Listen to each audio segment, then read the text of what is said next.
What up, Long Beach? Welcome back to your home for local sports. It's Tyler. And Mike. And this CIF soccer highlight is brought to you by Naples Rib Company, the perfect place to cater your next team event.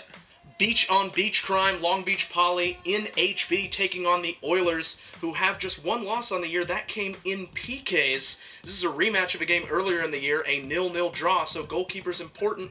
Poly's got a good one, Long Beach State-bound Imani McDonald.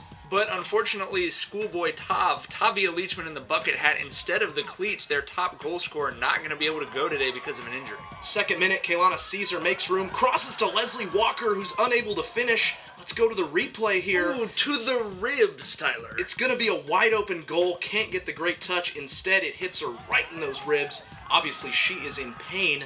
Good chance there. The game plan was to use the speed towards the corner flag. Poly won 7 corners in the first half, but were unable to capitalize. Mustering just 2 shots, no danger there. Pretty uneventful first 40, as we're scoreless at the break.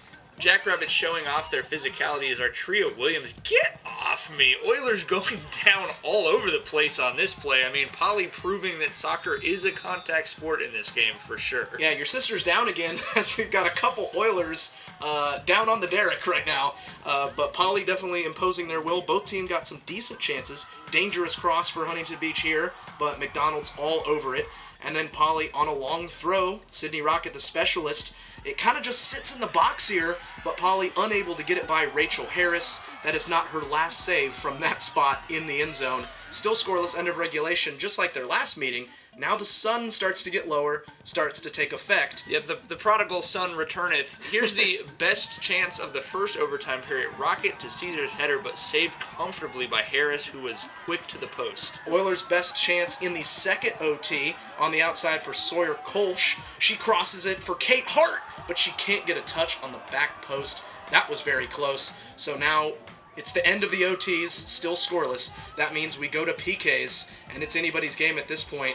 And the goalkeepers definitely feel the pressure above all. There are no atheists in foxholes or the penalty kick rounds, Tyler. That is the lifelong saying. Selena Kawara up first for the Jackrabbits. She missed the first game with Huntington Beach. Her PK saved by Rachel Harris. A great stop as she dives to her right. Darcy Weiser goes up and puts the Oilers in front, so they take the lead early at the end of the first round. Freshman Emily Knaus looks to answer, and that is a professional penalty take. Shake out the nerves, Freshie, but a nice penalty there to even things up. And Kate Hart pulls hers wide left, a heartbreaker. Shaky warrior, as we're back tied 1-1 at the end of the second round. So Akila McLean steps up, and this is where it's going to get interesting because Harris comes up with the huge play. She makes the stop, a second save already, but hold on. She's celebrating. The referee says, no, you're off your line, go back to your line, and McLean, come take this shot again. So you almost never see that happen once. Yes, once. Okay, for sure. So, and just to reiterate the rule, you're not allowed to come off that back line at all. And again, she comes up, saves it again, tries to walk away, or not, Tyler. The official says back to the line again, and McLean, come take a third try at this thing. I will keep you here till 4. Let's take a look at the replay. You can see when McLean hits the ball, Harris is already coming forward off her line. That was the first PK. Here's the second attempted PK. As we slow it down, freeze it, you can see she's 2 steps forward. Pretty obvious, clear call. The ref had the guts to make it. But you never see this. No, a third try twice. for a player on a PK who's getting a pep talk from McDonald's, trying to calm her down and say, hey, I know that looked bad the first 2 times, but she converts it past a suddenly stationary Harris. The third time's the charge for McLean. Yes, 20 is able to roll it home. Sawyer Kolsch is able to tie it once again. So amidst all the drama, we're back tied at the end of 3 rounds. The teams are going to trade makes. Leslie Walker goes Johnny Walker top shelf for Poly, and then Kennedy McCullough for the Oilers. So an uneventful round there. It's 3-3 after 4, and again, uneventful like you said, but we go to the next round. Daria Manzano, next up another save, but she's pointing right away, and the official says once again, the bell doesn't dismiss you, I dismiss you. You got to get back on that line, and we're going to run this thing back again. Same spot, Manzano scores, Dari not Dari, so Poly has a chance to win it in round 5, but freshman Aaliyah Oliver is able to convert and keep the Oilers alive. Oh, and that's nails from her to keep them going into extra penalty kicks. Rena Perez for Poly, another save, but guess what? She's off her linea, Mike. Oh my goodness, for the 4th time, DJ, we gotta run this back. Harris cannot believe it. But, I mean, the video shows these are pretty easy calls. Perez opens up the right foot and buries it top corner. Ain't nobody touching that one.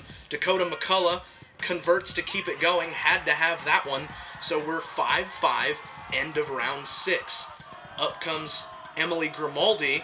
Harris gets the save, and this one's actually gonna stand. It was a close call. She waited until the ball was struck to start moving forward. They let that one stand. So Huntington Beach with a chance to win this penalty. Imani McDonald needs this save or her career is over. She guesses right, and she's right on the money. $$ in the 6, cooking with the wrist motion. So clutch to get that save and keep Polly alive. Sophomore Bree Martinez is up next. She steps up and buries it. And I like this because she's like, what's the big deal? What's everyone freaking out about? It's nothing, y'all. This is easy. Polly has a chance to win it with a stop right here. Oh my God, if I dive, I'm a legend. Imani McDonald told her team all game long, get us to the PKs, I'll save one to win it, and she saved one to save it, one to win it. Unbelievable for the Jackrabbits. Everybody on the pile, McDonald, loving it. An unbelievable round of PKs. We've never seen that many extra attempts for rules violations. Some interesting and abrasive language from the Huntington Beach coach afterwards, who's obviously unhappy, but the Jackrabbits celebrating just a remarkable quarterfinal victory. Haven't seen anything quite like this. I think both beach cities will be talking about this game for a long time to come with very different tones of voice, but at the end of the day, the Jackrabbits get the win and advance to the CIF Division I semifinals, where they'll host Mater Dei on Tuesday. I wonder if there's any bad blood between those schools, Mike. Do you think there's going to be a good crowd at that game? I don't know, might be.